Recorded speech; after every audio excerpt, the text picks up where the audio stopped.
الحمد لله رب العالمين والصلاة والسلام على سيد المرسلين اما بعد فاعوذ باللہ من الشیطان الرجیم بسم اللہ الرحمن الرحیم. پڑھیے الصلاۃ والسلام علیک یا رسول اللہ وعلی آلک واصحابک یا حبیب اللہ. الصلاۃ والسلام علیک یا نبی اللہ وعلی آلک واصحابک یا نور اللہ.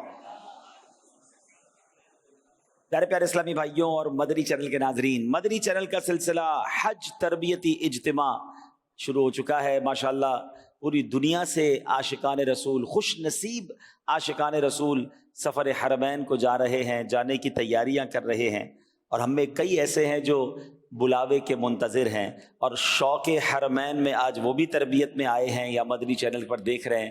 تو آپ بھی توجہ کے ساتھ دیکھیے، کیونکہ حج ہم اسلام کے پلرز میں سے ایک پلر ہے، اہم ترین فریضہ ہے، ہمیں اس کا علم ہونا چاہیے. میرے پیارے اسلامی بھائیوں اور مدنی چینل کے ناظرین، آئیے آپ کا شوق بڑھے، آپ کا ذوق بڑھے، اس کے لیے حج کے کچھ فضائل احادیث کی روشنی میں بیان کرتا ہوں.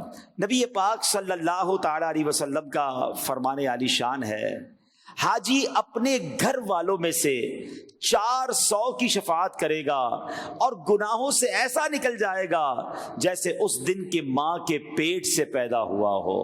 اللہ اکبر. میرے آقا فرماتے ہیں حاجی کی مغفرت ہو جاتی ہے، اور حاجی جس کے لیے استغفار کرے اس کے لیے بھی مغفرت ہے. حاجی کی تو مغفرت ہے، حاجی جس کے لیے استغفار کرے اس کی بھی مغفرت ہو جاتی ہے.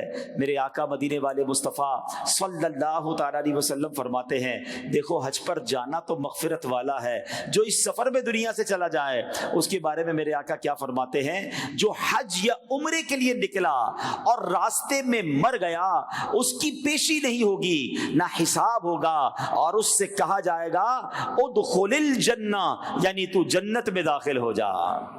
یعنی یہ کیسا سفر ہے کہ وہاں پہنچے تو مغفرت ہے. اس سفر میں اگر دنیا سے چلے جائیں تو جنت کا وعدہ ہے. اور یہ تو حج کی بات ہے، جب مدینے جاتے ہیں تو سبحان اللہ، سرور کائنات صلی اللہ تعالی علیہ وسلم کا فرمان، میرے آقا فرماتے من زار قبری وجبت لہ شفاعتی، جس نے میرے روضے کی زیارت کی اس پر میری شفاعت واجب ہو گئی. تو اے میرے پیارے اسلامی بھائیوں، اس سفر کی ہمیشہ تڑپ ہونی چاہیے. اور یاد رہے ایک طویل روایت کا خلاصہ یہ ہے کہ جب حضرت ابراہیم علیہ السلام نے کعبے کی تعمیر کی تھی تو اللہ کریم نے فرمایا اے ابراہیم لوگوں کو حج کے لیے بلاؤ. تو آپ نے کہا کہ مولا میں آواز لگاؤں گا، آواز باقی دنیا والوں تک کیسے پہنچے گی، کیونکہ اس وقت تو مکہ پاک میں کوئی آبادی نہیں تھی، مگر آپ کو حکم دیا گیا ابراہیم تمہارا کام آواز لگانا ہے، ہمارا کام پہنچانا ہے. حضرت ابراہیم جبل ابو قبیس جو بالکل حرم پاک کے ساتھ آج بھی پہاڑ موجود ہے وہاں پر کھڑے ہوتے ہیں اور لوگوں کو حج کے لیے بلاتے ہیں. سبحان اللہ، اس آواز کو پوری دنیا میں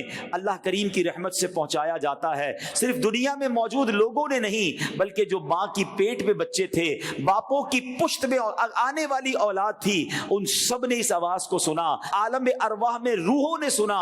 اور اس وقت کچھ خوش نصیبوں نے جواب دیا لبیک اللہم لبیک. علماء فرماتے ہیں، روایتوں کا مضمون ہے کہ اس وقت جن لوگوں نے حضرت ابراہیم کی اس پکار پر ایک بار لبیک کہا تھا وہ ایک حج کرے گا، جس کی روح نے 2 بار لبیک کہا تھا 2 حج کرے گا، جس کی روح نے جتنی بار لبیک کہا تھا وہ اتنی بار حج کرے گا.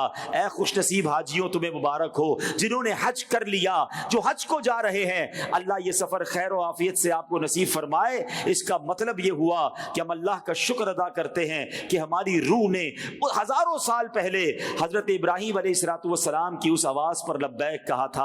اللہ کریم ہم سب کو یہ سفر نصیب فرمائے. سنیے یہ کیسا سفر ہے کہ حضرت جناب رسول اللہ صلی اللہ تعالی علیہ وآلہ وسلم نے فرمایا کہ داؤد علیہ السلام نے عرض کی اے اللہ عز و جل، جب تیرے بندے تیرے گھر کی زیارت کو آئیں تو تو انہیں کیا عطا فرمائے گا؟ فرمایا زائر کا اس پر حق ہے جس کی زیارت کو جائے، یعنی بندہ جس کی زیارت کو جاتا ہے نا، وہ جس کی زیارت کرنے جا رہا ہے اس کا کچھ حق ہوتا ہے آنے والے کے لیے۔ فرمایا ان کا مجھ پر یہ حق ہے کہ دنیا میں انہیں عافیت دوں گا اور جب مجھ سے ملیں گے ان کی مغفرت کر دوں گا۔ اے حاجیوں تم کتنے خوش نصیب ہو، سبحان اللہ۔ روایتوں میں آتا ہے کہ عرفہ کے دن وقوف کرنے کا حال یہ ہے کہ اللہ عز و جل آسمان دنیا کی طرف خاص تجلی فرماتا ہے اور تمہارے ساتھ یعنی ان حاجیوں کے ساتھ ملائکہ پر مباحات فرماتا ہے، ملائکہ کے سامنے گویا فخر کا اظہار فرماتا ہے میرے بندے دور دور سے پراگندہ سر میری رحمت کے امیدوار بن کر حاضر ہوئے، اگر تمہارے گناہ ریتے کی گنتی اور بارش کے قطروں اور سمندر کے جھاگ کے برابر ہو تو میں سب کو بخش دوں گا۔ میرے بندو واپس جاؤ، تمہاری مغفرت ہو گئی اور اس کی جس کی تم شفاعت کرو۔ یعنی عرفات کے دن جو رحمتیں نازل ہوتی ہیں، اللہ اکبر، اللہ فرشتوں کے سامنے حاجیوں پر مباحات یعنی فخر کا اظہار فرماتا ہے، فرشتوں دیکھو میرے بندے کدھر سے آئے ہیں، دور دور سے آئے ہیں، ان کے لباس بھی میلے ہو گئے، ان کے بال بھی پراگندہ ہو گئے۔ اللہ اکبر، یہ کمال کا دن ہے، یہ رحمتوں کے نزول کا دن ہے، حج کا سب سے اہم دن یوم عرفہ جس کو کہا جاتا ہے، یہ خاص رحمتوں کے نزول کا دن ہے۔ اللہ وہ دن ہمیں عرفات میں احرام کی حالت میں گزارنے کی توفیق عطا فرمائے۔ سنو کیسی حاجیوں پر رحمتیں نازل ہوتی ہیں۔ سیدنا ابن عباس رضی اللہ تعالیٰ عنہ سے روایت ہے، نبی رحمت شفیع امت صلی اللہ تعالیٰ علیہ وسلم نے ارشاد فرمایا، بیت الحرام کا حج کرنے والوں پر ہر روز اللہ عز و جل 120 رحمتیں نازل فرماتا ہے۔ 60 طواف کرنے والوں کے لیے، 40 نماز پڑھنے والوں کے لیے اور 20 نظر کرنے والوں کے لیے۔ جو حج کرنے کے جاتے ہیں نا، حاجیوں کو مبارک ہو کہ اگر کوئی صرف کعبے کے سامنے بیٹھ کر کعبے کو دیکھ بھی رہا ہے، دیدار بھی کر رہا ہے، تو اسے اس وقت 20 رحمتیں ان کے لیے نازل ہو رہی ہیں۔ پھر ہم کیوں نہ کہیں کعبے کی رونق، کعبے کا منظر، اللہ اکبر اللہ اکبر۔ کچھ عبادتیں ایسی ہیں جو ساری دنیا میں کہیں نہیں ہو سکتی، اور طواف خانہ کعبہ کی تو کیا بات ہے۔ اے حاجیوں تمہیں یہ موقع ملے گا جو دنیا میں کہیں اور نہیں ہو سکتا۔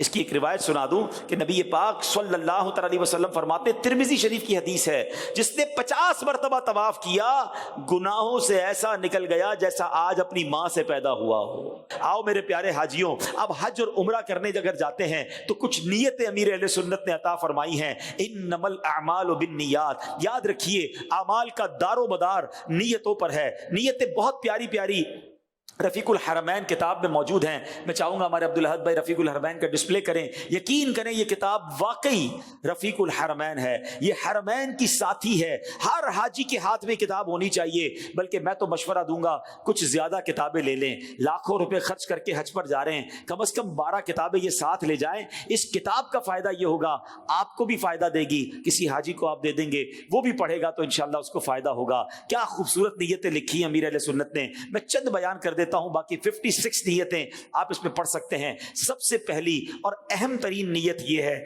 کہ صرف رضائے الہی عز و جل پانے کے لیے حج کروں گا، اللہ کی رضا کے لیے حج کروں گا۔ دوسری، اس آیت مبارکہ پر عمل کروں گا، وَأَتِمُّ الْحَجَّ وَالْعُمْرَةَ لِلَّهِ، ترجمہ کنز الایمان، حج اور عمرہ اللہ کے لیے پورا کرو۔ اور یہ نیت صرف حج کرنے والا کرے کہ اللہ عز و جل کی اطاعت کی نیت سے اس حکم قرآنی وَلِلَّهِ عَلَى النَّاسِ حِجُّ الْبَيْتِ مَنِ اسْتَطَاعَ إِلَيْهِ سَبِيلًا، اور اللہ کے لیے لوگوں پر اس گھر کا حج کرنا ہے جو اس تک چل سکے۔ اس پر عمل کرنے کی سعادت حاصل کروں گا، نبی پاک علیہ الصلوۃ والسلام کی پیروی میں حج کروں گا، ماں باپ کی رضا مندی لے لوں گا۔ بیوی شوہر کو رضامند کرے، مقروض جو ابھی قرض ادا نہیں کر سکتا وہ اپنے قرض خواہوں سے اجازت لے۔ ایک اور بڑی اہم نیت ہے، مال حلال سے حج کروں گا۔ ہاں، یہاں یہ بھی بڑا مسئلہ ہے کہ جناب پہلے تو حرام کام کیے، اب بندہ سمجھتا ہے چلو جا کے حج کر لوں گا تو سارے گناہ معاف ہو جائیں گے۔ حرام مال سے حج نہ کریں، سنیے گا، ورنہ حج قبول ہونے کی امید نہیں۔ اگرچہ فرض اتر جائے گا، اگر اپنے مال میں کچھ شبہ ہو تو قرض لے کر حج کو جائے اور قرض اپنے اسی مشکوک مال سے ادا کر دے۔ حدیث پاک میں آتا ہے، جو مال حرام لے کر حج کو جاتا ہے، جب لبیک کہتا ہے، ہاتف غیب سے جواب دیتا ہے، نہ تیری تیری لبیک قبول، نہ خدمت منظور، اور تیرا حج تیرے منہ پر مردود ہے، یہاں تک کہ تو یہ مال حرام کے تیرے قبضے میں ہے اس کے مستحقوں کو واپس کر دے۔ اس سے یہ بھی پتا چلا کہ ہماری عبادتیں، ہماری دعائیں، ہماری حج، یہ سب چیزیں بڑی، اس میں ڈومینیٹنگ کردار ہے رزق حلال کا۔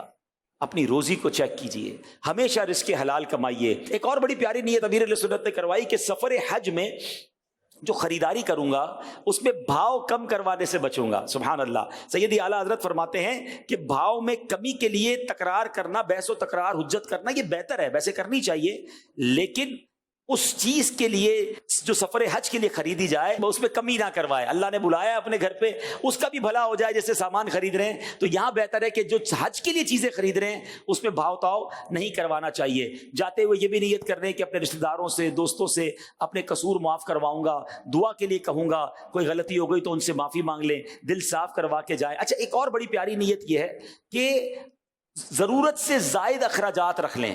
اللہ پاک نے اگر نوازا ہے نا، تھوڑے پیسے زیادہ رکھ لیں، تھوڑا سامان زیادہ لے لیں، ایک آدھا احرام زیادہ لے لیا، چپل کے 2-3 جوڑے رکھ لیے، جس کو وسعت دی ہے اللہ نے، کھانے پینے کا تھوڑا سامان لے لیا کہ اور حاجیوں پر خرچ کروں گا۔ ہاں، یہ بڑی قبولیت حج کی دلیل میں سے ایک دلیل ہے کہ جو حج مبرور بناتی ہے نا، حج کو مقبول بناتی ہے، اس میں جو اعمال لکھے گئے اس میں کھانا کھلانا بھی حج مبرور کے اس اسباب میں داخل ہے۔ حاجت سے زائد توشہ لے لے تاکہ رفیق اور رفقا پر خرچ کرتا رہے، تو یہ بہت کمال کا کام ہے۔ اور واقعی کبھی کبھی کسی حاجی کو ایسے موقع پر آپ کی چیز کام آتی ہے اور وہ دل سے دعا دے دیتا ہے اور اللہ کا مہمان ہے۔ دیکھیے، ایک اور بات یاد رکھیے گا، اس پورے سفر میں حاجیوں سے لڑنا نہیں ہے بلکہ حاجیوں کا خیال رکھنا ہے۔ میں آپ کو ایک لاجک سمجھاتا ہوں۔ حاجیوں کو ضیوف الرحمان کہا گیا، اللہ کے مہمان۔ آپ کے گھر پہ کوئی مہمان آئے اور آپ کا کوئی دوست، آپ کا کوئی جاننے والا اس مہمان کا خیال رکھنا شروع کر دے، آپ کو کتنا اچھا لگے گا۔ مہمان میرا ہے، خیال یہ رکھ رہا ہے، آپ کو اس پہ زیادہ پیار آئے گا۔ ایسا ہی ہے نا، اور آپ کے گھر پہ کوئی مہمان ہے کہ اسے لڑنا شروع کر دے، آپ کیا میرے مہمانوں سے لڑ رہا ہے، یار میں نے بلایا ہے، بھائی میری عزت کرو، میرے مہمان ہیں، بلا تشبیہ، سمجھانے کے لیے کہہ رہا ہوں کہ جب آپ اللہ کے گھر کے مہمانوں کی خدمت کرتے ہیں نا، اللہ اکبر، آپ پر خاص نگاہ رحمت ہوتی ہے۔ پتہ نہیں کس کا حج مقبول ہو اور میں اس کی خدمت کر دوں، اس کے دل کی دعا ملے، اس کے صدقے میرا بھی حج قبول ہو جائے۔ اور مجھے کچھ لوگ ایک بار ملے، کئی بار لوگوں نے پوچھا کہ کوئی وظیفہ بتا دیں، کوئی طریقہ بتا دیں، بار بار مدینے کیسے جائیں، بار بار حج کو کیسے جائیں۔ چلے میں اپنی زندگی کا ایک تجربہ آپ کو بتا دیتا ہوں۔ میں نے اپنی زندگی میں دیکھا ہے کہ جنہوں نے سفر حج میں یا سفر حرمین میں حاجیوں کی خدمت کی ہے نا، اللہ کے گھر کے مہمانوں کی خدمت کی ہے، ان کو بار بار بلایا جاتا ہے۔ آپ دیکھ لیجئے، آپ چیک کر لیجئے۔ اور جو وہاں جا کے لڑے، اچھا پھر اس کو لاجیکلی ایک اور بات سمجھ لو، یہ تو ہو گئی نرم شفیق مہربان بننا، دوسروں کا مددگار بننا۔ کچھ ہوتے ہیں جن کا کام ہی لڑائی کرنا ہوتا ہے۔ آپ اپنے گھر پہ کس کو بار بار بلاتے ہیں؟ آپ کے گھر پہ ایک مہمان آئے، آ کر شور مچائے، گندگی کرے، لڑائی جھگڑا کرے، آپ کو تنگ کر دے، آپ واپس جاتے ہیں نا، اپنے بچوں کو کہتے ہیں آئندہ اس کو نہیں بلانا۔ اور کوئی مہمان آئے بڑا نرم شفیق، آپ کے گھر کا بھی خیال رکھے، شور بھی نہ بچائے، جاتے جاتے آپ کو تحفہ بھی دے کر جائے، آپ کہتے ہیں بڑا اچھا آدمی تھا، اس کو دوبارہ بلانا۔ ایسا ہی ہے نا، اپنے گھر پہ بھی آپ اسی کو بلاتے ہیں جو گھر والوں کا اور گھر کا خیال رکھتا ہے۔ تو مکے مدینے میں با ادب رہنا، اگر بار بار جانا ہے نا، کہ بار بار بلایا جائے، تو بڑا آپ نے سفر احتیاط کے ساتھ کرنا ہے، کسی کا دل نہ دکھائیں، بس یہ سوچتے رہے میرے رب نے اس کو بلایا ہے، یہ اللہ کا مہمان ہے، یہ حج پر آیا ہے، کہیں اس کا دل مجھ سے نہ ٹوٹ جائے۔ جب اس نیت کے ساتھ آپ سفر کریں گے تو سبحان اللہ، پھر دیکھیں سفر کا لطف جو ہے وہ دوبالا ہو جائے گا۔ تو بہرحال بہت ساری نیتیں ہیں، امیر اہل سنت نے کئی احادیث کے ساتھ جو ہے وہ نیتیں نقل کی ہیں۔ پریشانیاں آئیں گی تو صبر کروں گا انشاءاللہ، تو صبر کے ساتھ یہ سفر کرنا ہے، اور پھر انشاءاللہ نیکی کی دعوت دیں۔ حج کے مسائل اگر آپ کو معلوم ہیں، آپ میں سے کچھ علماء ہیں تو لوگوں کو مسائل بتائیں، ورنہ رفیق الحرمین سے درس دینا شروع کر دیں، تو بہت ساری اچھی نیتیں ہو سکتی ہیں۔ ذکر و درود کے ساتھ، لبیک کے ساتھ یہ سفر کروں گا، اور سبحان اللہ پھر حج کے بعد یا حج سے پہلے بارگاہ رسالت میں حاضری بھی دوں گا انشاءاللہ۔ سرکار کی بارگاہ میں سلام عرض کروں گا، شیخین کریمین رضوان اللہ تعالی علیہ مجمعین کی بارگاہ میں سلام عرض کروں گا انشاءاللہ۔ اہل بقیع کی بارگاہ میں جاؤں گا، سید الشہداء جاؤں گا۔ جتنی اچھی اچھی نیتیں آپ کر سکتے کر لیں، تو انشاءاللہ یہ ثواب جو ہے ابھی سے شروع ہو جائے گا۔ اور اس پورے پورے سفر میں آپ کا شوق بڑھتا رہے, آپ کا ذوق بڑھتا رہے. ایک شاندار کتاب ہے, وہ بھی اپنے ساتھ ضرور لے جائیں, اور وہ کتاب ہے ماشاءاللہ عاشقان رسول کی 130 حکایات. اللہ اکبر. کچھ لوگ کہتے ہیں میں رونا نہیں آتا, ہم جاتے ہیں لیکن ہمیں وہ رکت نہیں آتی. اس کتاب میں ایسے واقعات ہیں, آپ پڑھتے جائیں, انشاءاللہ آپ کے آنسو نہیں رکیں گے, آپ کا ذوق بڑھ جائے گا, آپ کو یہ اندازہ ہو جائے گا کہ اللہ والے کیسے حاضری دیتے تھے اور میں کیا کر رہا ہوں. پیارے اسلامی بھائیوں, یہاں پر اب آپ نے سفر مدینہ کی تیاری کیسے کرنی ہے, سفر حج کی تیاری کیسے کرنی ہے. سب سے پہلے تو ڈاکیومنٹس کے معاملات ہیں. جنہوں نے ماشاءاللہ گورنمنٹ کے حج اسکیم میں فارم جمع کرا دیا, امید ہے اپنے ڈاکیومنٹس اور ویکسینیشنز اور وہ ساری آپ نے پوری کر لی ہوں گی. یہاں میں ڈاکیومنٹیشن کے حوالے سے آپ کو 2-3 ٹپس یہ دے دیتا ہوں کہ دیکھیں, یاد رکھیں سفر جو ہے نا, اس میں مسافر کی جان کیا ہوتی ہے, یہ سب سے اہم چیز ہے. آپ کا پاسپورٹ سمجھ لیں, آپ کی پورے ٹریول دنیا میں کہیں بھی جائیے, صرف حج کے لیے نہیں ہے, پوری دنیا کے ٹریول کے لیے پاسپورٹ آپ کے لیے بہت اہم چیز ہے. لوگ بعض اوقات اپنے پاسپورٹ کو نارملی کہیں رکھ دیتے ہیں, بعد میں پریشان ہوتے ہیں. تو آپ نے اپنے پاسپورٹ کی حفاظت کرنی ہے. اچھا, ہر جگہ اپنا پاسپورٹ لے کر بھی نہیں جانا. عموماً تو یہ ہوتا ہے کہ حاجیوں کا ایئرپورٹ پہ ہی پاسپورٹ لے لیا جاتا ہے, اور جب وہ واپس آتے ہیں تو دیا جاتا ہے. اس کی بڑی وجہ بھی یہ کہ راستے میں وہ کھو دیتے ہیں اور پھر پریشان ہو رہے ہوتے ہیں. لیکن اگر آپ کے پاس آپ کا پاسپورٹ ہے تو آپ نے اس کی حفاظت کرنی ہے. اچھا, ایک کام ضرور کیجئے گا کہ اپنے پاسپورٹ, اور پھر اس پہ انشاءاللہ جو حج کا ویزا لگ جائے گا, یا ہو سکتا ہے آپ کو ای ویزا ملے گا, اس کی کاپی, پاسپورٹ کی کاپی, وہ آپ کہیں بھی اسکین کر کے تصویر وغیرہ کھینچ کے اپنے پاس بھی محفوظ کر لے, کسی دوست یا کسی رشتہ دار کو بھی دے دے. ایمرجنسی کی صورت میں آپ کے پاس آپ کے پاسپورٹ کی کاپی, بلکہ یہاں ایک اور مشورہ دے دیتا ہوں, صرف پاسپورٹ کی نہیں, یہ زندگی میں اپنا معمول بنا لے کہ آپ کے جتنے بھی اہم ڈاکیومنٹس ہیں, چاہے وہ شناختی کارڈ ہے, برتھ سرٹیفکیٹ ہے, نکاح نامہ ہے, بے فارم ہے, پراپرٹی کے ڈاکیومنٹس ہیں, ان تمام ڈاکیومنٹس کو اچھے انداز میں اسکین کرا کے کسی ای میل ایڈریس پر رکھ لیں. آپ کو فائدہ یہ ہوگا, آپ کبھی دنیا میں کہیں اور ہیں اور آپ کو اچانک کسی ڈاکیومنٹ کی ضرورت پڑے گی, آپ نے ای میل اپنا آن کرنا ہے اور وہاں سے پرنٹ کر لینا ہے. جو لوگ ای میل استعمال نہیں کرتے وہ بھی نہ گھبرائیں, وہ ان ڈاکیومنٹس کو اپنے کسی بچے کے موبائل میں, گھر والوں کے کسی موبائل میں بھی سیو کروا دے تاکہ وہ آپ کو وقت پڑنے پر واٹس ایپ کر سکیں. تو یہ آپ کو سفر میں ایک اہم احتیاط کرنی ہے. اب ہم آگے چلتے ہیں. اب جب آپ سامان خریدیں گے تو سامان کی خریداری میں 2-3 باتیں انشاءاللہ عرض کرتا ہوں. میں ذرا کھڑا ہوں گا, کیمرہ مین مجھے فالو کریں گے. دیکھیں, میں پرسنلی اب تک جو حج کے سفر میں سمجھا ہوں, آپ کے سفر میں آپ کا جو سب سے اہم سامان ہے نا, سب سے اہم سامان, وہ اہم 2 ہیں, باقی تو بہت ساری چیزیں اہم ہیں. اب 2 سامان میں سب سے اہم آپ کا بیگ ہے, کیونکہ جس حاجی کا بیگ ٹوٹ گیا, سمجھ رہے وہ بیچارہ حاجی سارا سفر جو ہے اسی میں پریشان رہے گا.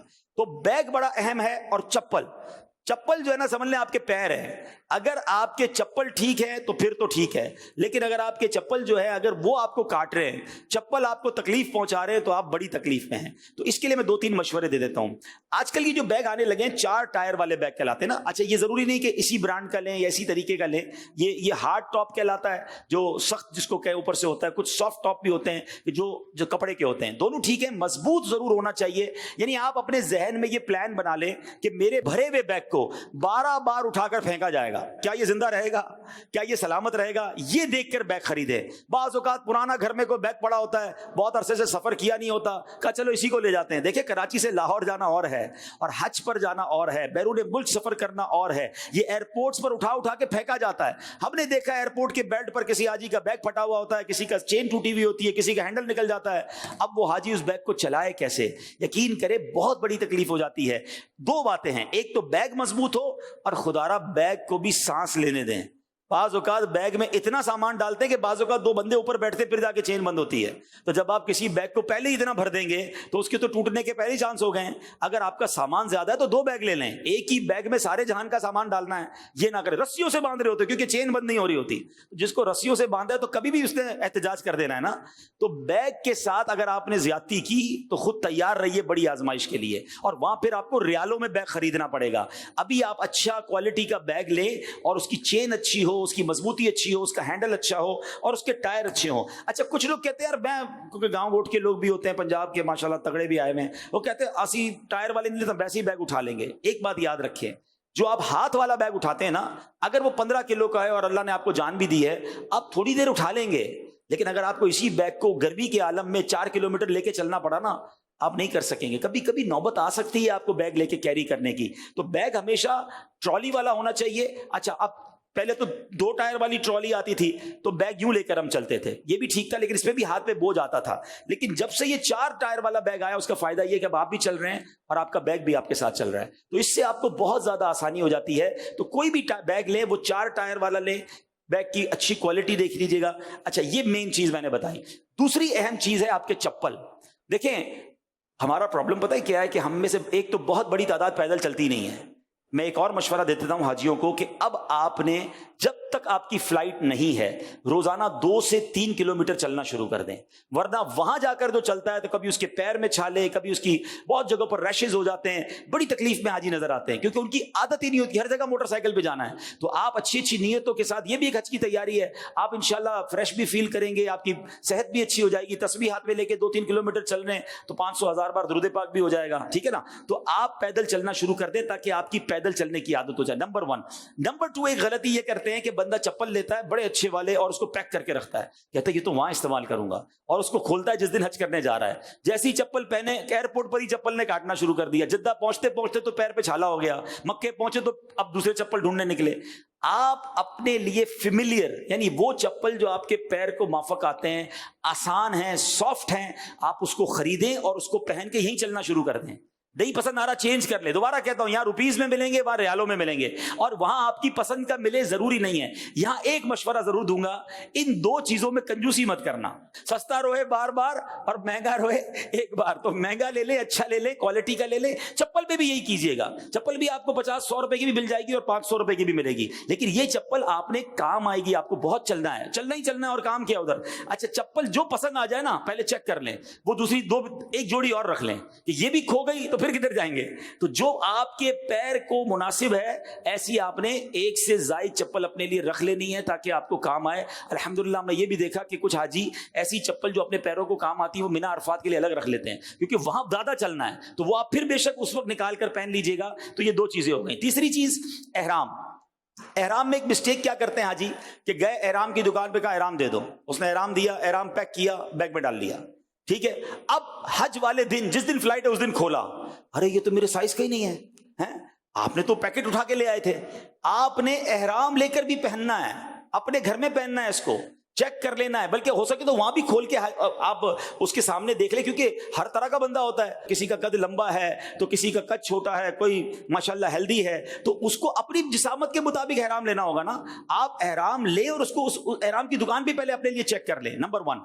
نمبر 2, بعض اوقات اللہ معاف کرے حالات ایسے ہیں کہ بعض اوقات کوالٹی ایسی بنا دیتے ہیں لوگ کہ اس سے جسم نکل رہا ہو, جسم جھلک رہا ہوتا ہے. تو آپ کاٹن کا اگر احرام لے رہے ہیں, تولیے کا احرام لے رہے ہیں, تو کھول کے اس کی کوالٹی چیک کریں. اچھا, اب کچھ جگہوں پر کلف والا احرام ملنے لگا ہے, کاٹن کا کلف والا احرام, اور آپ نے وہ کلف والا احرام لیا اور جس دن سفر پر جا رہے اسی دن کھول کر پہن لیا, تو وہ کلف آپ کو تنگ کرے گا باڈی پر, اور تو کچھ ہے نہیں, تو آپ کو وہ چبھنے لگے گا, عجیب سی فیلنگ ہوگی. تو اگر کلف والا احرام لے تو اس کو پہلے گھر پہ دھو لے تاکہ وہ سافٹ ہو جائے. آپ کی باڈی کے لیے آپ کو سافٹ احرام آسان رہے گا. ویسے تو بہتر یہ ہے کہ آپ نیچے تہبند کے لیے کاٹن کا احرام لے لیں, لٹھا جس کو کہتے ہیں, اور اوپر پہننے کے لیے آپ تولیے کا لے لیں. مگر اگر دونوں بھی تولیے کا استعمال کر لے تو بھی کوئی حرج نہیں. آج کل چونکہ گرمی کے حج ہوں گے تو تولیہ یہ کہ آپ کا پسینہ جذب کر لے گا, جیسا آپ کو کمفرٹیبل فیل ہو آپ احرام لے سکتے ہیں. لیکن کوالٹی آف احرام میں کمپرومائز مت کیجیے گا, سائز احرام کا آپ احرام لیتے وقت ہی چیک کر لیں. اچھا, اب ایک اور بڑا مسئلہ ہے شہری لوگوں کے لیے کہ ہم تہبند پہننے کے عادی نہیں ہیں, ٹھیک ہے جناب. اب احرام پہنا زندگی میں پہلی بار, اور سارا راستہ ایک ہاتھ سے احرام ہی سنبھالتے رہے, اور یہی ٹینشن رہی کہ یار یہ تہبند کہیں آگے پیچھے نہ ہو جائے, تو سارا دھیان ہی ادھر رہے گا. ایئرپورٹ پہ بھی دھیان ادھر ہے, جہاز میں بھی ادھر ہے, اترتے پھر جب دھیان ایک طرف چلا گیا تو پھر آپ ذکر و اذکار عبادت آپ کی ساری ٹینشن اس میں رہ جائے گی. تو اس کا بھی آپ کو سولوشن بتا دیتا ہوں, مگر اس سے پہلے میں آپ کو احرام باندھنے کا طریقہ بتا دیتا ہوں کہ احرام کیسے پہنیں گے. بہت آسان ہے. دیکھیں, احرام کو ٹینشن نہ لیں. میں سچی بات بتاؤں, ایک جملہ میں کہا کرتا ہوں کہ آپ احرام دوست بن جائیں, احرام فرینڈلی بن جائیں. ہاں, جو احرام فرینڈلی بن گیا نا اس کے لیے حج مسئلہ ہی کوئی نہیں ہے. کیونکہ میں آج تک جو سمجھا ہوں, حاجی کی, مرد حاجی کی سب سے بڑی ٹینشن جو ہے نا, جو اس نے بنائی ہوئی ہوتی ہے, وہ احرام ہے کہ بھائی حج میں کتنے دن احرام باندھنا پڑے گا, کیسے ہوگا. اگر آپ احرام فرینڈلی ہیں تو پھر 2 دن پہنے, 5 دن پہنے, 10 دن پہنے, ٹینشن ہی نہیں ہے. تو احرام فرینڈلی کیسے ہو سکتے ہیں وہ میں آپ کو بتاتا ہوں. پہلے آپ احرام پہننے کا طریقہ دیکھ لیں. احرام پہننے کا طریقہ یہ کہ پہلے آپ نے دونوں چادریں لے لی اور اس کو پورا کھول دیں, کوئی بل باقی نہ بچے. ٹھیک ہے. دیکھیں احرام چیک کیسے کریں گے کہ یہ میرے لیے سائز کے مطابق ہے کہ نہیں. اگر اپنی ناف تک آپ احرام رکھیں تو کم از کم وہ آپ کے ٹخنوں سے نیچے تک جانا چاہیے. ایسا نہ ہو کہ احرام ناف پہ رکھا اور ٹخنوں سے اوپر ہی احرام ہے, تو اب جب اس کو فولڈ کریں گے تو پھر اس کا کیا حال ہو جائے گا. تو اتنا بڑا ہو کہ ابھی میرے ٹخنوں سے نیچے احرام ہے, آپ دیکھ رہے ہیں, اور میری ناف سے بھی تھوڑا اوپر تک میں نے رکھا ہوا ہے, تو اب یہ انشاءاللہ احرام میرے سائز پہ صحیح آ جائے گا. ان دونوں کناروں کو ملا لیں. ایک طریقہ اور بھی ہے لیکن میں آپ کو آسان والا بتا دیتا ہوں. ان دونوں کناروں کو آپ نے ملا لیا, ٹھیک ہے جناب. اچھا اب اس کو دوبارہ یہاں ملا کر یہ پہلے والے کو ٹائٹ کر لیں جتنا آپ کو ٹائٹ کرنا ہے. پھر ان دونوں کناروں کو اٹھائیے, یہاں لے کر آ گئے. اب اس کو واپس ملائیے, ادھر لے کر آ گئے. اب اس کے بعد آپ نے اس کو بل دینا ہے. 1 دے دیں, 2 دے دیں, جتنا آپ کو دینا ہے ایزی کرنے کے لیے. 3 دے دیں کیونکہ ٹخنوں سے اوپر بھی کرنا ہے نا, تھوڑا سا بڑا ہے یہ احرام, تو اس کو 4 بار دے دیتا ہوں میں. اب یہ احرام میرے ٹخنوں سے اوپر آ گیا ہے, اور اس وقت چونکہ میں نے اس کو جو یہ فولڈ کیا ہے نا 2-3 بار, اس سے فائدہ یہ ہو گیا کہ اب میرا احرام میں جو پردہ ہے وہ بھی زبردست ہو گیا. اب دیکھیں چلتے ہوئے کوئی تکلیف نہیں ہوگی, اگر ہم چل رہے ہیں تو کوئی تکلیف نہیں پیر اٹھانے کے اندر, اور مجھے بیلٹ کی بھی اس وقت حاجت نہیں ہے. لوگ بیلٹ باندھ سکتے ہیں کیونکہ احرام کو سنبھالنے کی نیت یہ ہو کہ سامان وغیرہ رکھنا ہے, تو پھر اس میں احرام بھی سنبھل جاتا ہے. لیکن اگر آپ اس طریقے سے احرام باندھنا سیکھ لیں گے, آپ نے دیکھا مجھے شاید 30 سیکنڈز بھی نہیں لگے. میں دوبارہ کھول کے آپ کو بتا دیتا ہوں, آپ ٹائم نوٹ کر لیں. نتھنگ ایلس, کوئی پرابلم نہیں ہے. احرام کا ٹینشن سر سے پہلے نکال دیں. اب آپ یہ تہبند پہن کر چل رہے ہیں, گھوم رہے ہیں, آپ صفا مروہ پہ دوڑ رہے ہیں, آپ کے احرام کو کچھ نہیں ہونا. اگر آپ نے احرام صحیح باندھا ہوا ہے تو آپ کے احرام کو کچھ نہیں ہونا. کچھ لوگ کیا مسٹیک کرتے ہیں جس کی وجہ سے وہ پریشان ہو جاتے ہیں کہ وہ جناب احرام کو تولیے کی طرح باندھتے ہیں. وہ کیسے باندھتے ہیں؟ بس یوں باندھ دیا جیسے نارملی لوگ نہانے کے بعد اب آپ نے احرام یوں باندھ لیا تو اس سے آپ کو پرابلم یہ ہوگا کہ آپ چل نہیں پائیں گے, آپ کا پیر لاک ہو گیا, ٹھیک ہے, اور یہ آپ کو بہت ٹائٹ فیل کرے گا. لیکن جو میں نے آپ کو احرام باندھنے کا طریقہ بتایا دوبارہ بتا دیتا ہوں. اب آپ غور سے دیکھ لیں ایک بار پھر, صرف دونوں کناروں کو آپ نے ملانا ہے, ٹھیک ہے. آپ نے یہاں سے ٹائٹ کیا, یہ تو آپ کو بتا رہا ہوں تو میں تھوڑا سلو باندھ رہا ہوں, ورنہ اگر بندہ جب اپنے لیے باندھ رہا ہوتا ہے تو وہ بالکل باتیں کرتے کرتے احرام اس کا کمپلیٹ ہو جاتا ہے. دیکھیں 2 ہو گئی, 3 ہو گئی, اور یہ 4 کر لیں اس کو, ٹھیک ہے. اچھا اب یہ احرام آپ کا کمپلیٹ ہو گیا. جب آپ یہ احرام باندھنا اپنے گھر میں سیکھ لیں گے نا تو آپ کو ایئرپورٹ پہ نہیں باندھنا پڑے گا. میں نے کئی لوگوں کو دیکھا ہے جو ایئرپورٹ پہ کپڑے پہن کے آتے ہیں, اس کے بعد کسی واش روم میں جا کے احرام باندھ رہے ہوتے ہیں, اور پھر ان سے بیچاروں سے احرام بند ہی نہیں رہا ہوتا. وہ کسی کو کہہ رہے ہوتے ہیں ذرا مجھے بتا دو, تو تکلیف ہوگی نا. آپ احرام اپنے گھر میں باندھ لیں. اب احرام فرینڈلی کیسے ہو سکتے ہیں, ٹھیک ہے, یہ طریقہ ذرا سن لیجئے گا کہ احرام کی جو ٹینشن حاجی کو ہوتی ہے نا کہ یار احرام پہنوں گا, پھر اس کے بعد اس احرام پہن کے ہی سونا ہے, احرام پہن کے ہی گھومنا ہے, تو بھائی آپ اپنے گھر میں کچھ دن احرام کی چادر یا کوئی بھی گھر کی چادر لے کر اس طرح تہبند بنا کر رہنا شروع کر دیں. رات کو آرام اسی تہبند کے ساتھ کریں, اٹھنے کے بعد آپ وضو وغیرہ کریں, واش روم وغیرہ بھی جائیں, تو آپ پریکٹس ہو جائے گی آپ کی کہ اس کے اندر کوئی پرابلم نہیں ہے. اور جب آپ احرام فرینڈلی ہو جاتے ہیں نا, آپ یقین کریں ماشاءاللہ ہم نے کئی حاجیوں کو دیکھا جو حج قران کرتے ہیں اور مسلسل کرتے ہیں, کئی سالوں سے کرتے ہیں, کیونکہ ان کو احرام کے حوالے سے وہ ٹینشن نہیں رہی ہے. ورنہ اب حاجی جس سے بھی بات کرو وہ کہتا ہے یار یہ بتاؤ احرام اترے گا کب. ارے بھائی احرام پہنوں گا کب, اس کی بات کرو یار. ہماری تو تمنا یہ ہو کہ پھر کب احرام پہنوں گا, کیونکہ ساری زندگی تو کپڑے سلے ہوئے پہنے تھے. یہ نصیب والوں کو موقع ملتا ہے کہ کبھی کبھی احرام پہننے کو ملتا ہے. ابھی تم نے احرام پہنا نہیں ہے, اگلا سوال یہ کر رہے ہو اترے گا کب. آپ پہننے کے شوقین بن جائیں, احرام کی فیلنگز محسوس کریں. واللہ احرام پہن کر جو لبیک پڑھنے کا مزہ ہے وہ اس کی کیفیت ہی اور ہے کہ جب بندہ ایسا لباس پہنتا ہے جو نارملی نہیں پہنتا, بے صلہ لباس ہے, اللہ کی رضا کے لیے سارے قیمتی لباس اتر گئے, اور اب صرف احرام جسم پر ہے اور بندہ لبیک کہہ کے حاضری لگاتا ہے, اس کی کیفیت ہی اور ہے. تو اپنے آپ کو احرام فرینڈلی بنا لیں. اچھا یہ ہو گئی نیچے کی چادر, اور یہ ہو گئی اوپر کی چادر, ٹھیک ہے نا. اسی طرح کی چادر آپ لے لیں. اوپر کی بہتر یہی ہے کہ تولیے کی ہو, کیونکہ کافی پسینہ وغیرہ آتا ہے تو وہ انشاءاللہ اس میں جذب ہو جائے گا. اچھا ایک بات بڑی اہم ہے, وہ یاد رکھیں. ابھی تو چونکہ میں آپ کو پریکٹس کروا رہا ہوں تو میں نے نیچے لباس پہنا ہوا ہے. احرام پہنتے وقت کوئی لباس, کسی قسم کا کوئی لباس آپ کے جسم پہ نہیں ہوگا سوائے احرام کی چادروں کے. یہ مردوں کے لیے بات کر رہا ہوں. سر پر ٹوپی امامہ بھی نہیں ہوگا, یہ بات یاد رکھیے گا. اب آپ نے احرام کی جو چادر ہے اس کو بھی چیک کرنے کا طریقہ یہ ہے کہ آپ نے یہ اپنے ساتھ لپیٹی, اور یہ جو پیچھے والا حصہ ہے آپ کا یہ کم از کم تھوڑا بہت آگے آ جائے, تاکہ پھر آپ کا رکوع وغیرہ میں آسانی رہے گی. دیکھیں یہ یہاں تک آ گیا, تو یہ اس کا مطلب سائز میرے لیے ٹھیک ہے. اگر یہ چھوٹا ہوگا اور پیچھے رہ جائے گا نا اور آگے نہیں آ سکے گا تو جب آپ رکوع میں جائیں گے تو یہ بار بار گرتا رہے گا. تو احرام اتنا بڑا ہو کہ یہ ایک بار چکر لگا کر آپ کے پاس ایک حصہ یہاں بھی آ جائے تو اس کا مطلب یہ آپ کے سائز کا احرام ہے. انشاءاللہ آپ کے لیے آسانی رہے گی. اللہ کریم ہم سب کو حقیقی معنوں میں احرام پہن کر لبیک کی صدائیں لگاتے ہوئے حج کا سفر نصیب فرمائے. صلو علی الحبیب.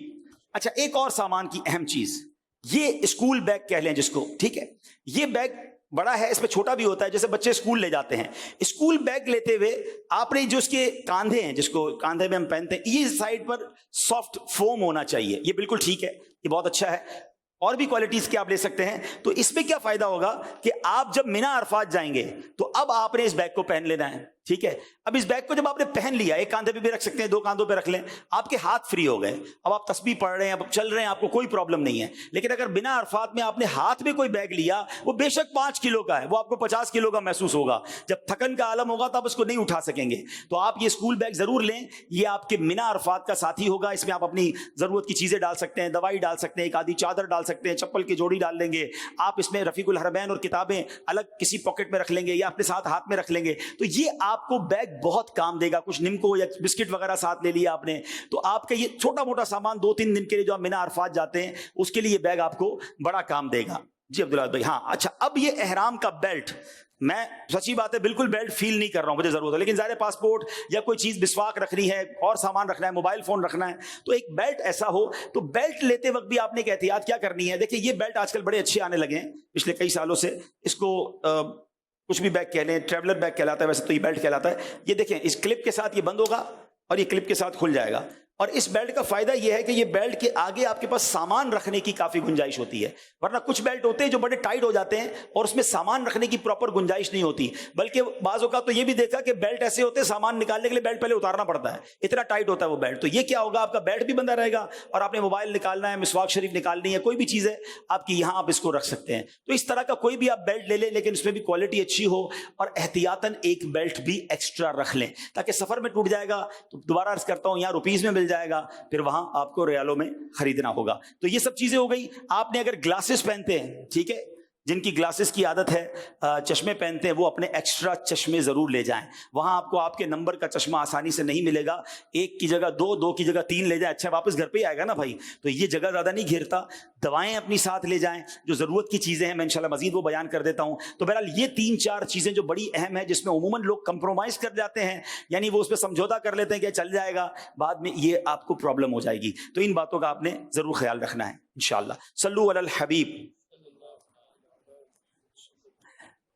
اچھا اب اس کے بعد اسلامی بہنوں کے لیے ایک عرض یہ تھی کہ کانچ کی چوڑیاں یہ پہن کر نہ جائیں, اور اگر آپ جا بھی رہی ہیں تو کم از کم طواف کے دوران, سعی کے دوران کانچ کی چوڑیاں نہیں پہننی, ورنہ آپ کے کانچ کی چوڑیاں ٹوٹیں گی اور اگلے کے پیر بھی زخمی ہوں گے. تو آپ نے اس بات کی احتیاط رکھنی ہے. ایک بہت بہت اور بہت ہی اہم بات, یہ صرف حج کے لیے نہیں ہے, یہ ہر ٹریول کے لیے. پلیز ذرا اس کو غور سے سن لیں. کسی بھی دنیا کے سفر میں آپ کو کوئی بھی اپنا پیکٹ دے, ان نون آدمی, ٹھیک ہے, آپ کو ایئرپورٹ پہ لوگ ملیں گے, مل بھی سکتے ہیں کہ جناب ذرا میرا بیگ اٹھا لے. بعض اوقات بزرگ ہوتے ہیں کہ ہمارا بیگ لے لیجئے گا, یہ آگے دے دیجئے گا. اب آپ کہہ رہے ہیں میری فلائٹ میں, چلو چاچا کا میں بیگ اٹھا لیتا ہوں. کسی قسم کا کوئی بیگ, کوئی پیکٹ, کوئی پارسل برائے کرم آپ نے نہیں لینا ہے. ہمارے یہاں بھی ایسے واقعات ہو چکے ہیں کہ پھر وہاں اس میں کچھ اور نکلا اور وہ زندگی بھر کے لیے تکلیف میں وہ حاجی آ گئے یا مسافر آ گئے. آپ کو کوئی کچھ بھی کہے, آپ نے اس کا سامان ایئرپورٹ پہ ہاتھ نہیں لگانا ہے, ٹھیک ہے, نہ یہاں ایئرپورٹ پہ نہ وہاں ایئرپورٹ پہ. یہ بہت اہم آپ کو میں اشارہ دے رہا ہوں, اور یہ دنیا بھر کے سفر کے لیے. لوگ بیچارے ہمدردی میں کر لیتے ہیں ایسا, پھر بعض اوقات لوگ اسی ہمدردی سے فائدہ اٹھا کر زندگی بھر کا روگ ہو جاتا ہے. امید ہے کہ آپ اشارہ سمجھ گئے ہوں گے. ہاں اس میں ایک اور, میں تو چلیں ایک اور مشورہ بھی دے دیتا ہوں. مثال کے طور پہ آپ کو کوئی آپ کا جاننے والا ہی کہتا ہے کہ میرا یہ سامان لے جائیں. میں پرسنلی کیا کرتا ہوں, مجھے اگر کوئی کہتا بھی ہے کہ میرے کسی رشتہ دار کے لیے دوائی لینی ہے اور دوائی میں آپ کو دوں گا, تو میں کہتا ہوں آپ ایسا کریں, مجھے دوائی کا نام بتا دیں, میں خود دوائی خرید لوں گا. اپنے ہاتھ سے اپنا سامان پیک کریں. کوئی دے رہا ہے, آپ نے لے لیا کہ یار جاننے والا ہے, کیا پتا اس کو پیچھے کس نے دیا ہے, اس کو پیچھے کس نے دیا ہے. آپ ایئرپورٹ پہ قسمیں کھا کر بھی اس بات سے جان نہیں چھڑا سکیں گے کہ یہ میرا نہیں ہے. آپ کے بیگ سے نکلا, اس کے ساری ذمہ داری آپ کی ہے. تو برائے کرم اس بات کا احتیاط آپ نے بہت کرنی ہے. تو بہرحال یہ سامان کی بھی بات ہو گئی, کچھ ڈاکیومنٹیشنز کی بات ہو گئی. اب چلتے ہیں حج کو انشاءاللہ. سبحان اللہ سبحان اللہ. اچھا, اب پہلے تو حج کی قسمیں, ٹھیک ہے. حج کی 3 قسمیں ہیں. بہت سارے لوگ شاید پہلی بار سنیں گے حج کی بھی قسمیں ہیں. جی ہاں, حج کی 3 قسمیں. میں چاہوں گا یہ میرے ساتھ آپ دہرا کر یاد کر لیں. حج قران, ذرا کہیے حج قران, حج افراد, حج تمتع. حج قران, حج افراد, حج تمتع. حج قران, حج افراد, حج تمتع. حج قران کیا ہے؟ یہ سب سے افضل حج ہے, اور حج قران کرنے والے کو قارن کہا جاتا ہے. جو حج قران کرتا ہے نا, اس کو قارن کہا جاتا ہے. اچھا, یہ عمرے اور حج دونوں کا احرام ایک ساتھ باندھا جاتا ہے. یعنی یوں سمجھ لیں آسان لفظوں میں, عمرہ اور حج ملا کر کیا جاتا ہے. آپ احرام جب باندھیں گے گھر سے جاتے ہوئے, تو احرام باندھیں گے کہ عمرے کا بھی احرام باندھ رہا ہوں, حج کا بھی احرام باندھ رہا ہوں. اور اب یہ احرام کھلے گا حج کے بعد. عمرہ آپ کر لیں گے لیکن احرام نہیں کھلے گا. یہ افضل بھی ہے اور مشکل بھی ہے, کیونکہ جب تک احرام رہے گا, جب تک حج کے معاملات کمپلیٹ نہیں ہوں گے. عموماً یہ حج قران وہ لوگ کرتے ہیں کہ جو آخری فلائٹ سے جاتے ہیں, اور میرا مشورہ بھی یہ ہے کہ حج قران جو آخری فلائٹ سے جانے والے ہو اور اس نے پہلے حج کیا ہوا ہو, یا کم از کم اس نے عمرے کیے ہوئے ہوں, وہ یہ کام کرے تاکہ اس کو احرام کی احتیاطیں پتہ ہوں. بالکل نیا ہے, اور حج قران کی ہمت کرنا تھوڑا سا اس میں مسئلہ ہو سکتا ہے, کیونکہ اس میں اگر کوئی جرم ہوا جس میں دم کی صورت بنتی ہے, تو پھر میں سے بعض صورتوں میں 2 دم دینے ہوں گے. اچھا, اب ہم آتے ہیں دوسرا حج جو حج افراد ہے. اچھا, حج افراد کرنے والے حاجی کو کہتے ہیں مفرد. قران کرنے والے کو کیا کہتے ہیں؟ قارن. افراد کرنے والے کو کیا کہتے ہیں؟ مفرد. اچھا, افراد کیا ہے؟ اس میں عمرہ نہیں ہے, یہ صرف حج کا احرام باندھا جاتا ہے. اور جو مکے میں رہنے والے ہیں, جدہ میں رہنے والے ہیں, جس کو حلی یا مکی کہتے ہیں, میقات کے اندر رہنے والے, عموماً یہ حج افراد کرتے ہیں. یہ حج تمتع اور حج قران نہیں کر سکتے. یاد رکھیں, وہ حج افراد کرنے کے علاوہ حج تمتع یا قران کریں گے تو ان پر جو ہے وہ دم ہو جائے گا, ٹھیک ہے نا. لیکن مزے کی بات بتاؤں جو بہت سارے لوگوں کو شاید نہیں پتا, کہ آفاقی حاجی, چلیں یہ بھی پہلے سمجھ لیں, آفاقی کس کو کہتے ہیں؟ ہم جتنے یہاں بیٹھے ہیں نا جو حج کرنے جائیں گے انشاءاللہ, ہم آفاقی ہیں. آفاقی اس کو کہتے ہیں جو میقات کے باہر رہتا ہو. جدہ میں رہنے والا آفاقی نہیں ہے, وہ میقات کے اندر رہنے والا, اس کو حلی کہتے ہیں. اور جناب مدینہ شریف میں رہنے والا چونکہ میقات کے باہر مدینہ ہے, وہ بھی آفاقی ہے. پاکستان میں رہنے والا بھی آفاقی, ہندوستان میں رہنے والا آفاقی, بنگلہ دیش میں رہنے والے, UK یورپ میں, یعنی حدود میقات کے باہر جتنے بھی لوگ ہیں وہ کون ہیں؟ آفاقی ہیں. اچھا, آفاقی حاجی کو فائدہ یہ ہے کہ وہ تینوں قسم کا حج کر سکتا ہے. بہت سارے لوگوں کو یہ خیال ہوتا ہے کہ ہم صرف قران کر سکتے ہیں یا تمتع کر سکتے ہیں. ایسا نہیں, آفاقی حاجی بھی حج افراد کر سکتا ہے, ٹھیک ہے. اب ہم آتے تیسرا حج جو نارملی ہمارے یہاں سے زیادہ کیا جاتا ہے, پوری دنیا سے لوگ یہی زیادہ تر حج کرتے ہیں, اور وہ ہے حج تمتع. کیا کہلاتا ہے؟ حج تمتع. اور حج تمتع کرنے والے حاجی کو متمتع کہتے ہیں, ٹھیک ہے. یہ حج کیسے ہوتا ہے کہ یہ پہلے عمرے کا احرام ہم باندھیں گے, وہاں جا کے عمرہ کریں گے, عمرہ کرنے کے بعد احرام اتر جائے گا, سکون سے مکے میں اپنے معاملات سے گزارتے رہیں, طواف کرتے رہیں, عبادت کرتے رہیں. پھر جب حج کے دن آئیں گے 8 ذوالحجہ یا اس سے پہلے, پھر حج کا احرام باندھیں گے, تو یہ حج تمتع کہلاتا ہے, جو سب سے آسان حج ہے. اور نارملی ہمارے یہاں سے پاکستان سے حاجی یہی کرتے ہیں. لیکن ہمیں تینوں حج کی قسمیں کیوں پتہ ہونی چاہیے میں آپ کو دوبارہ بتاؤں گا, لیکن پہلے دوبارہ تینوں قسموں کی دہرائی کر لیں. پہلا حج کون سا ہے؟ حج قران. پہلا حج کون سا ہے؟ حج قران. حج قران میں حاجی احرام باندھتا ہے, حج اور عمرے دونوں کا احرام باندھتا ہے. دوسرا حج ہے حج افراد. اس میں حاجی صرف حج کا احرام باندھتا ہے, لیکن احرام باندھ کر جائے گا, حج کر کے احرام سے فارغ ہوگا, اس سے پہلے فارغ نہیں ہوگا احرام سے. تیسرا حج کون سا ہے؟ حج تمتع. اس میں پہلے کیا کرنا ہے؟ عمرہ کرنا ہے, پھر احرام سے فارغ ہو جائیں گے, اور پھر اس کے بعد دوبارہ حج کا احرام باندھیں گے. تو یہ 3 حج کی قسمیں کیوں پتہ ہونی چاہیے. کہ میں ایک بار حج کو ہم جا رہے تھے, تو جہاز میں کچھ حاجی بھی ساتھ تھے, تو میں نے کسی برابر والے سے پوچھا کہ آپ کون سا حج کر رہے ہیں؟ وہ کہتے ہیں کون سا حج؟ حج کر رہے ہیں بھائی. اچھا, نیت کیا کی ہے؟ حج کی نیت کی ہے. اب میرا سوال یہ ہے آپ سے کہ جو اپنے وطن سے نکلا اور اس نے حج کی نیت کر لی, تو اس کا حج کون سا ہو گیا؟ حج افراد.